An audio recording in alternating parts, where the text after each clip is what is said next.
శ్రీకాంత్ గారు, గుంటూరులో కొత్తగా ప్రారంభానికి సిద్ధమైన వైఎస్ఆర్ కాంగ్రెస్ పార్టీ గుంటూరు పశ్చిమ కార్యాలయంపై దాడి ఒక రకంగా నూతన సంవత్సర వేళ వైఎస్ఆర్ కాంగ్రెస్ పార్టీ టీడీపీ మధ్య కొత్త రచ్చకు దారితీసింది. ప్రధానంగా కొత్త కార్యాలయంపై ర్యాలీ తీసిన తెలుగుదేశం పార్టీ నేతలే దాడి చేశారని నిన్న కొందరు అదుపులో కూడా తీసుకున్న వాతావరణం కనిపిస్తోంది. దీనిపై మీ కామెంట్ ఏంటి సార్? సతీష్ గారు నమస్కారం. అలాగే ప్యానెల్లో ఉన్నటువంటి రామయ్య గారికి కూడా నా హృదయపూర్వక నమస్కారాలు. సార్, దాడుల గురించి ఈరోజు వైఎస్ఆర్సీపీ పార్టీ గాని నాయకులు గాని మాట్లాడితే అంతకన్నా హాస్యాస్పదం ఇంకోటి లేదు. ఈ రోజు రెచ్చగొట్టి జరిగిన ఒక చిన్న దాడి, జరిగిన చిన్న ఘర్షణలో దాడులు అది ఇది అని చెప్పనేసి పెద్ద పెద్ద మాటలు మాట్లాడుతున్నారు. మరి 4.5 సంవత్సరాలుగా తెలుగుదేశం పార్టీ కార్యకర్తల మీద, నాయకుల మీద ఏ విధంగా వాళ్ళని కొట్టి హింసించి గొంతులు కోసి చంపి, చంద్రయ్య గాని మీరందరూ మన చూసాం మీడియాలో, గొంతులు కోసి చంపి వాళ్ళందరినీ కర్రలతో తలలు పగలగొట్టి చంపి ఎన్ని కేసులు, ఎన్ని ఇష్యూస్, ఎన్ని వందల మంది ఈ రోజు అరెస్టులు అవటం కానీ, వేల మంది అరెస్టులు అవటం కానీ, వందల మంది చనిపోవటం కానీ ఇవన్నీ జరిగినాయి. అక్కడ కావాలనే అక్కడ వాళ్ళు రెచ్చగొట్టి జరిగిన ఒక చిన్న అంశాన్ని పట్టుకుని దాడులు గీళ్లు అని చెప్పనేసి మాట్లాడటం జరుగుతుంది. వైసీపీ ఈ రోజు ఓడిపోతుంది, వైఎస్ఆర్సీపీ పార్టీ అధికారంలోకి రాదు అనే అంశాన్ని ఆ నాయకులకి, రాష్ట్ర ముఖ్యమంత్రి వారి దగ్గర నుంచి ప్రతి ఒక్క నాయకులకి అర్థమైపోయి ఆ ఫ్రస్ట్రేషన్ లో ఇటువంటి మాటలు, ఇటువంటి పనులు అనేది చేయటం జరుగుతుంది. కాబట్టి ఇవన్నీ కూడా 100% వాళ్ళు ఏమీ చేయలేక ఓటమి అంచులకు వచ్చేసామని చెప్పనేసి ఉండే దాంతో చేస్తున్న ఆరోపణలు తప్పిస్తే ఇంకోటి ఏమీ లేదు. అరాచకాలకి కేర్ ఆఫ్ అడ్రస్ అనేది వైఎస్ఆర్సీపీ పార్టీ. అది ఈ రోజు మీరు డేటా తీసుకోండి. 2019 నుంచి ఇప్పటి వరకు పోలీస్ స్టేషన్ లో బిఫోర్ 19 ఈచ్ పోలీస్ స్టేషన్ లో ఎన్ని కేసులు ఉన్నాయి, ప్రతి నియోజకవర్గం వైజ్ 2019 నుంచి 24 వరకు ఎన్ని కేసులు రిజిస్టర్ అయినాయి. ఒక కుప్పం నియోజకవర్గంలోనే తీసుకుంటే చంద్రబాబు నాయుడు గారు అసలు పోలీస్ స్టేషన్లే ఉండకూడనటువంటి నియోజకవర్గం లాగా ఉండాలి. అలాగే ఏదైనా ఇష్యూస్ ఉన్నా కూడా అందరూ కూర్చొని ఆ ఊర్లోనే ఆ సమస్యలు పరిష్కరించుకునే దిశగా ఉండాలనేటటువంటి స్థితిలో ఆయన ముఖ్యమంత్రిగా ఉన్నా, ప్రతిపక్ష నేతగా ఉన్నా ఆ నియోజకవర్గంలో ఎటువంటి ఇది లేకుండా చేసుకుంటూ వచ్చారు. పోలీస్ స్టేషన్ కి వెళ్లాల్సిన అవసరం లేని వాతావరణాన్ని, ఏ ఇష్యూ వచ్చినా, స్కీమ్స్ వచ్చినా కూడా కాంగ్రెస్ పార్టీ వాళ్ళు, అప్పుడు కాంగ్రెస్ అయినా తర్వాత వైఎస్ఆర్సీపీ 2014 నుంచి 19 మధ్య వైఎస్ఆర్సీపీ వాళ్ళకైనా అన్ని స్కీమ్స్ తెలుగుదేశం పార్టీ నాయకులు ఎట్లా వాళ్ళకి ఇస్తాం సార్ అనగానే నా నియోజకవర్గ ప్రజలందరికీ నేను న్యాయం చేయాలని చెప్పనేసి ఉద్దేశంతో అట్లా చేసుకుంటూ వచ్చారు. ఈ రోజు ఒక కుప్పం నియోజకవర్గంలోనే మీరు చూసుకుంటే ఈచ్ స్టేషన్ లో డేటా తీసుకుంటే రమారమి ఇప్పటికీ ఒక్కొక్క నాయకుడి మీద, తెలుగుదేశం పార్టీ నాయకుల మీద 10 నుంచి 20 కేసులు పెట్టి, బైండ్ ఓవర్లు పెట్టి, రౌడీ షీటర్లు పెట్టి, రిమాండ్కి పెట్టించి, ఏది చిన్న నిరసన కార్యక్రమాలు జరిపినా, లేకపోతే ఏదైనా ప్రెస్ మీట్ ఇచ్చినా, సోషల్ మీడియాలో పోస్ట్ పెట్టినా దానికి కూడా కేసులు పెట్టి రిమాండ్ పంపించిన సంఘటనలు ఉన్నాయి. ఇట్లా ప్రతి నియోజకవర్గంలో, మాచర్ల నియోజకవర్గంలో మీరు చూస్తే ఊర్లకు అంటే వీళ్ళ దాడులు, వీళ్ళు చేసే హత్యలకి భయపడి ఊర్లు ఖాళీ చేసి ఎక్కడికో పట్టు చేతను పెట్టుకొని పోయి పొలాలు వదిలేసి, వ్యవసాయం చేసుకోవడానికి కూడా భయపడిపోయి పొలాలు వదిలేసి బెంగళూరు కావచ్చు, మద్రాసు కావచ్చు, హైదరాబాద్ కావచ్చు, ఇట్లాంటి రకరకాల ప్రాంతాలకు వెళ్లిపోయిన సంఘటనలు మనం చూస్తా ఉన్నాం. ఇంకా ఇంత దారుణమైన అంశాలు కళ్ళకి ఇన్ని కనపడుతుంటే ఒక చిన్న ఇన్సిడెంట్ ని తీసుకొచ్చి ఇదేదో పెద్ద ఇదిలాగా చేయటంటే అంతకన్నా హాస్యాస్పదం ఇంకోటి లేదు. ఖచ్చితంగా ఏదన్నా పొరపాటు తెలుగుదేశం పార్టీ వైపు నుంచి తెలిసినా కూడా లా అండ్ ఆర్డర్ ప్రకారం జెన్యున్ గా నిర్ణయాలు తీసుకుని ఏదన్నా చర్యలు తీసుకున్నా మాకు అభ్యంతరం ఏం లేదు. కానీ అక్కడంతా కూడా ఎప్పుడు వైఎస్ఆర్సీపీ దూకుడు వ్యవహారంతో అక్కడ నాయకులు ఉండేటటువంటి రెచ్చగొట్టే వ్యాఖ్యలు కానీ ఇట్లాంటి వాటితోటే ఇష్యూస్ అయినాయి తప్పిస్తే ఇంకొకటి లేదని మేము చెప్తున్నాం. 100% ఇది ఓడిపోతున్నాము అనే ఫ్రస్ట్రేషన్ తోటి చేసేటటువంటి పనులు తప్పిస్తే ఇంకోటి ఏం లేదు. అలాగే ఈ రోజు మీరు చూస్తున్నారు 21 రోజుల నుంచి అంగన్వాడీ కార్యకర్తలు నిరసన చేస్తా ఉన్నారు. ప్రతి చోట వాళ్ళు 4,200 రూపాయలు జీతం ఉన్న టైం నుంచి రెండు విడతల్లో 10,500 చేసింది చంద్రబాబు నాయుడు గారు. అప్పుడు సంక్షేమ పథకాలు ఇచ్చింది చంద్రబాబు నాయుడు గారు. తర్వాత ఈ రోజు వాళ్ళు మీకు అంగన్వాడీ కార్యకర్తలుగా ప్రభుత్వ ఉద్యోగంలో ఉన్నారు కాబట్టి ఓకే మేము మీకు సంక్షేమ పథకాలు ఇవ్వము అని చెప్పి ఇది చేస్తే వాళ్ళు ఈ రోజు రోడ్డున పడ్డారు. సర్వశిక్ష అభియాన్ కావచ్చు, లేకపోతే ప్రతి ఒక్కరు, ఓకే అలాగే ఈ ఎమ్మెల్యేల ట్రాన్స్ఫర్స్ మూలాన ఎమ్మెల్యేలలో అసంతృప్తి, దాంతో పాటు ఈ రోజు వాళ్ళ పెద్ద నెత్తిన పిడుగు లాంటి వార్త ఏం నడుస్తుంది అనేది మనం చూస్తా ఉన్నాం. షర్మిల గారు ఆంధ్రప్రదేశ్ పిసిసి పగ్గాలు చేపడతారని చెప్పనేసి అని కూడా వింటా ఉన్నాం. సో దాంతో ఈ రోజు రమారమి 40 మంది ఎమ్మెల్యేలు, 8 మంది ఎంపీలు షర్మిల గారు పిసిసి పగ్గాలు చేపడితే కాంగ్రెస్ పార్టీలో చేరటానికి సిద్ధంగా ఉన్నారనేది వాళ్ళకు వచ్చిన సమాచారం. అలాగే ఈ రోజు ఆళ్ల రామకృష్ణారెడ్డి గారు కూడా అనౌన్స్ చేశారు, నేను షర్మిలతోనే ప్రయాణం. అంటే నిన్ను నమ్మి నీ కోసం పోరాటాలు చేసి కేసులు వేసి ఎన్ని రకాలుగా కష్టపడ్డాడు ఆయన వాళ్ళ పార్టీ కోసం కానీ వాళ్ళ నాయకుడి కోసం ఆళ్ల రామకృష్ణారెడ్డి గారు.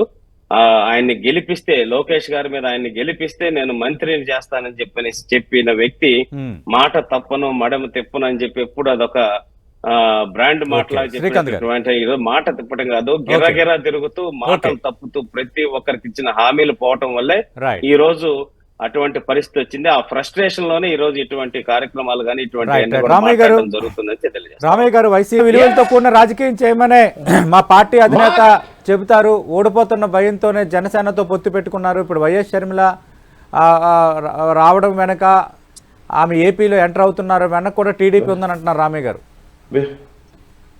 సార్ ఒక్క ఫస్ట్ మాట చెప్తాను సార్, కుప్పంలో కూడా చంద్రబాబు నాయుడు గారు ఓడిపోతున్నారు అది ఇది అని చెప్పనేసి మాట్లాడారు రామయ్య గారు. నేను సవాల్ విసురుతున్నా రామయ్య గారికి. కుప్పంలో చంద్రబాబు నాయుడు గారు ఓడిపోతే నేను రాజకీయాల నుంచి శాశ్వతంగా తప్పుకుంటా. కుప్పంలో చంద్రబాబు నాయుడు గారు గెలిస్తే రామయ్య గారు రాజకీయాల నుంచి శాశ్వతంగా తప్పుకుంటారేమో, మీ టీవీ సాక్షిగా సవాల్ స్వీకరించే దమ్ముందేమో ఆయన చెప్పమనండి. పాయింట్ నెంబర్ 1, ఆ సవాల్ని రామయ్య గారికి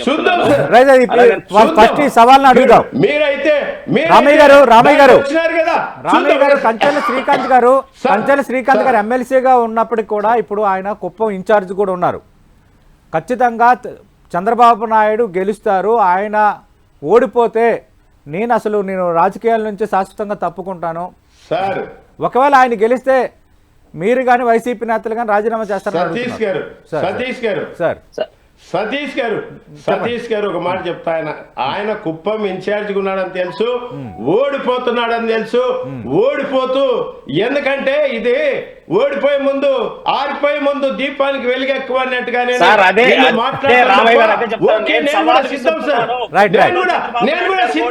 శ్రీకాంత్ గారు నేను కూడా సిద్ధమని చెప్తున్నా. శ్రీకాంత్ గారు నేను కూడా సిద్ధమని చెప్తున్నా. కుప్పంలో ఖచ్చితంగా చంద్రబాబు నాయుడు ఓడించి శ్రీకాంత్ గారు సవాల్ స్వీకరిస్తారు. మా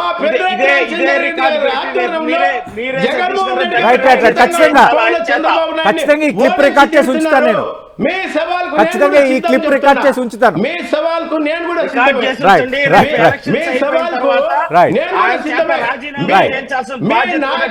తీసుకోవాలని చెప్తా ఉన్నా. ఖచ్చితంగా కుప్పంలో కూడా పోటీ చేయడమో చూసుకోండి. కుప్పం నుంచి పోటీ చేయకుండా పారిపోతాడేమో చూసుకోండి, ముందర చూసుకోండి. అదే చెప్తున్నారు. మీ చంద్రబాబు నిలబడి పట్టుకొని చూసుకోండి. మీరు మాట మీద అక్కడ నుంచి పారిపోకుండా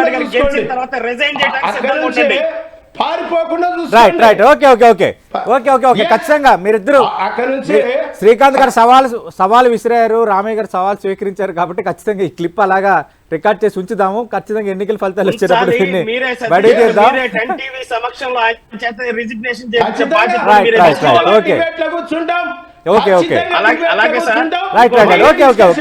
అంటే ఇక్కడ శ్రీకాంత్ గారు నిన్న గుంటూరు ఘటనకు సంబంధించి ఒక 30 మందిని అదుపులోకి తీసుకున్నారు. సీసీ ఫుటేజ్లో కూడా తెలుగుదేశం పార్టీ కార్యకర్తలు ఉన్నారన్న అంశాన్ని వైసీపీ తెర ముందుకు తెస్తుంది. తెలుగుదేశం పార్టీ నేతలు ఒక ర్యాలీ తీశారు, ఎన్టీఆర్ విగ్రహం వద్దకు వెళ్ళాలనుకున్నారు. అయితే ఈ కొత్త కార్యాలయం ఓపెనింగ్ నేపథ్యంలోనే ఆంక్షలు పెట్టారు కాబట్టి దాన్ని తట్టుకోలేక 1-2 రాళ్ళు విసిరి ఉండొచ్చని నిన్న మాజీ మంత్రి నక్కా ఆనందబాబు వివరణ ఇచ్చారు. అది కరెక్టేనా సార్? లీగల్ ఇప్పుడు అక్కడ చట్ట ప్రకారంగా ఎవరన్నా ఆవేశపడి ఏదన్నా చిన్న చిన్న ఇష్యూస్ జరిగి ఉంటే చట్ట ప్రకారంగా వాళ్ళ మీద కేసులు పెట్టేదానికి వాటి చేయడానికి కూడా మేమేమి వ్యతిరేకం కాదు. జిల్లాలో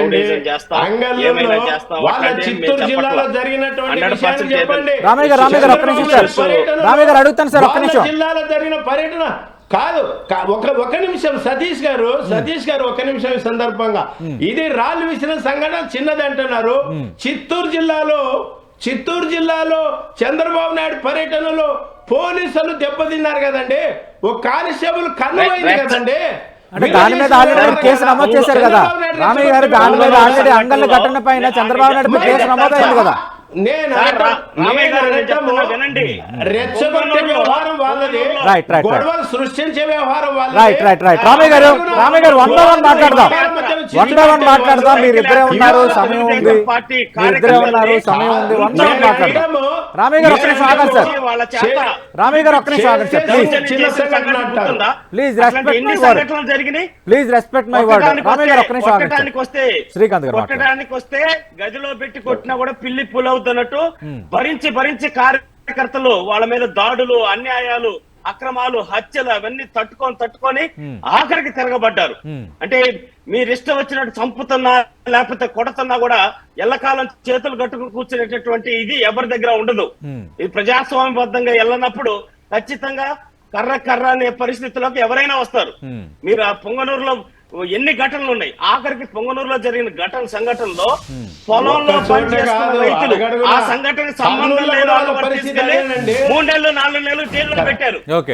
3 నెలలు 4 జైలు పెట్టారు. శ్రీకాకుళం నుంచి సైకిల్ యాత్ర చంద్రబాబు నాయుడు అరెస్ట్ కు మద్దతుగా సైకిల్ యాత్ర చేస్తున్న తెలుగుదేశం పార్టీ నాయకులు టీ షర్ట్లు ఇప్పించి వాళ్ళు టీ తాగటానికి ఆగితే వాళ్ళని అమ్మనా బూతులు తిట్టి వాళ్ళ ఏ రకంగా చేశారో మనం టీవీలో చూసాం.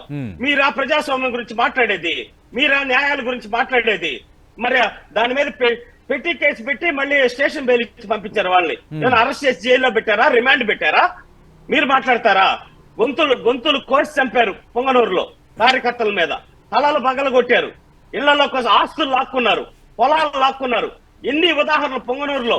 కానీ పాలు కూడా అక్కడికి వెళ్ళి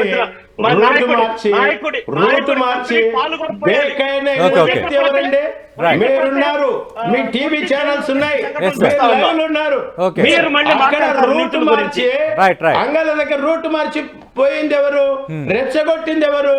అక్కడ వైసీపీ వాళ్ళు కాదు, టీడీపీ వాళ్ళు.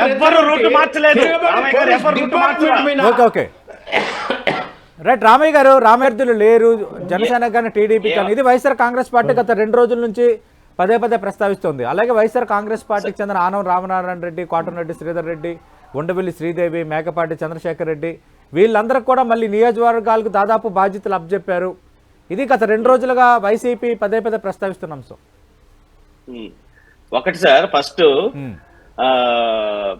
సంక్షేమ పథకాలు మమ్మల్ని గెలిపిస్తాయి, మొత్తం మాకు జగన్మోహన్ రెడ్డి గారు అద్భుతంగా పాలన చేస్తున్నప్పుడు మీరు ఎమ్మెల్యేలు మార్చాల్సిన అవసరం ఏంటి? మార్చుకుని ఉండదు కదా. ఆయన సంక్షేమ పథకాలు గెలిపిస్తే కదా.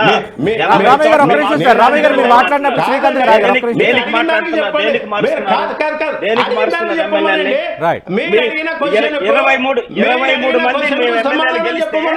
23 మంది ఎమ్మెల్యేలు గెలిస్తే మీరెందుకు 4 తీసుకున్నారు? మీరెందుకు 4 తీసుకెళ్లారు మీ పార్టీలోకి? మద్దాలగిరి నేను ఇన్సిడెంట్ జరిగిన మద్దాలగిరి తప్పు దేవుడు శాసించాడండి. 23 మంది దేవుడు శాసించాడు. 3 శాసించాడు. 23 మంది డబ్బులు సంతలో పశువులాగా కొన్నారు. వీళ్ళ దగ్గర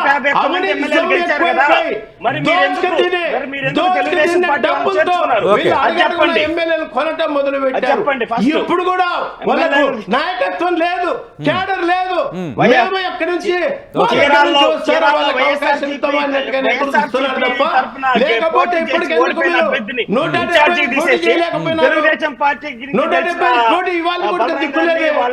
వాళ్ళని తీసుకొని ఇన్ఛార్జికి ఎందుకు ఇచ్చారు? మీరు చెప్పండి. అన్ని ఊరక తెలుగుదేశం పార్టీకి సంబంధించిన ఎమ్మెల్యేలు తీసుకొని 151 మంది ఎమ్మెల్యేలు మ్యాండేట్ ఇచ్చినా కూడా సిగ్గు లేకుండా ఇంకా నలుగురిని తెలుగుదేశం పార్టీ ఎమ్మెల్యేలు తీసుకొని చేర్చుకొని మీరు మళ్ళీ మాట్లాడతారు.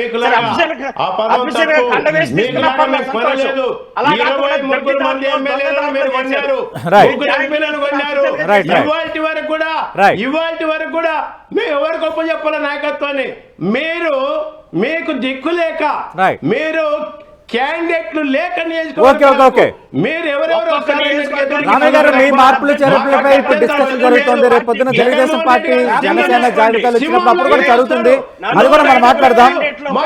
మీ రెండు పార్టీలకి ఒక నిమిషం సార్, పోటీ పడుతున్నారు పార్టీకి చంద్రబాబు నాయుడు గారికి ఈ రోజు ఉన్నటువంటి క్రేజ్. రైట్ ఒక్క నిమిషం సార్, మీ రెండు పార్టీలకి టెంటివ్ నుంచి అపీల్. ఎందుకంటే ఇప్పుడు రాజకీయాల్లో శత్రువులు ఉండరు, ప్రత్యర్థులే ఉంటారు అనేది మనం చాలా సందర్భాల్లో మాట్లాడుకునే మాట. మరో 3 నెలల్లో ఆంధ్రప్రదేశ్లో ఎన్నికలు జరుగుతున్నాయి. ఎవరి రాజకీయం వాళ్ళు చేసుకోవచ్చు, ఎవరి మేనిఫెస్టోలు వాళ్ళు చెప్పుకోవచ్చు. 5 ఏళ్ల పాలన మేము అందించాము, మాకు ఆశీర్వదించండి అని వైసీపీ అడగొచ్చు. లేదు వాళ్ళు చేసినవి తప్పులు ఇవి, మేము వస్తే ఇవి చేస్తామని టీడీపీ.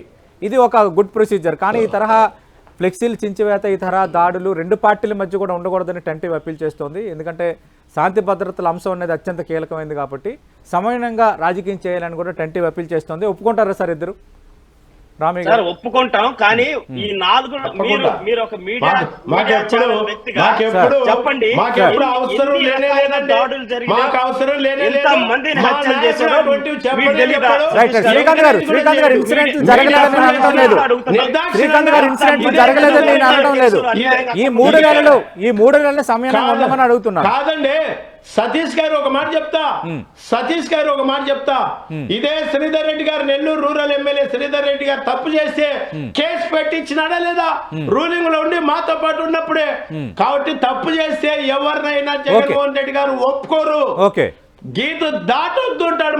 ఇప్పటి వరకు జరిగిన ఇన్సిడెంట్స్ ఘటనలు అలాంటి ఇష్యూస్ అన్నిటికి సంబంధించి రెండు పార్టీల మధ్య మాటలు ఎదురు కొనసాగుతూనే ఉంది. శ్రీకాంత్ గారు మీరు చెప్పినట్టుగా ఇన్సిడెంట్ జరగలేదని నేను అనటం లేదు. ఇప్పటి వరకు ఇన్సిడెంట్ అసలు జరగలేదని నేను అనటం లేదు. కానీ ఈ 3 నెలలైనా సమయం పాటించాలి. లా అండ్ ఆర్డర్ విషయంలో రెండు పార్టీలు బాధ్యతాయుతంగా ఉండాలి సార్. ఖచ్చితంగా తెలుగుదేశం పార్టీ ఎప్పుడు క్రమశిక్షణ గల పార్టీ. కార్యకర్తలు మా నాయకుడు డెవలప్మెంట్ ఓరియంటెడ్ గా ఆలోచించారు. పార్టీ పుట్టుకే హత్యా రాజకీయాలు కాబట్టి థ్యాంక్ యూ శ్రీకాంత్ గారు, థ్యాంక్ యూ రామయ్య గారు. మనం చూస్తున్నాం మరో 3